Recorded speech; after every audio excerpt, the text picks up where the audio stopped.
Hey y'all. One of the things I want to talk about, and this is a survival tip, because of course that's what we do, right? We talk about being prepared to survive and what that looks like and how we can not only develop skills, but what we need, the tangible things we need.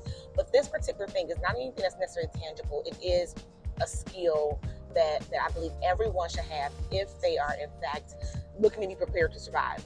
And that is your gut instinct, your discernment, your intuition. The thing, something's not right, get out of here, or troubles are on the horizon, right? Like that can be the number one defense against something happening that you could have potentially prevented or been prepared for.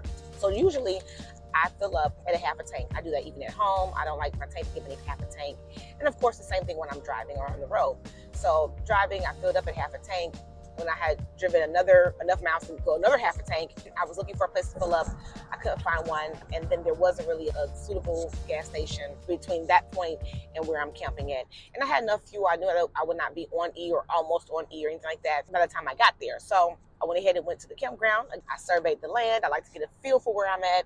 I went to the camping cottage, looked around. I didn't set up anything left to go find food and gas. I pulled to the gas station. And let me say this, there is a different, if you've never been in these situations, you may not be able to understand, and I don't know that I can adequately articulate the difference in the feeling. But there is a difference between being someplace and just like, oh, I'm the eyeball out, right? There's nobody that looks like me or acts like me, or there's a female, race, color, creed, doesn't matter, ethnicity. There's a difference in just, I'm just the eyeball out, or I'm just the one that doesn't look like everybody else. That feeling is different than the feeling of I am not wanted here in a way that it could become a matter of safety. So I get to the place where I was going to get gas, go inside the store, and I immediately see the look on the worker's face. And I'm like, oh, hi, or weird, just, it was very off-putting. So I spoke. I make eye contact. I always make eye contact in these situations. I spoke. I walk around the store. There was a couple that was outside. When I say couple, I mean a couple of people that were talking. And then so I still walked around the store, because one person does not mean that it's indicative of how everyone feels.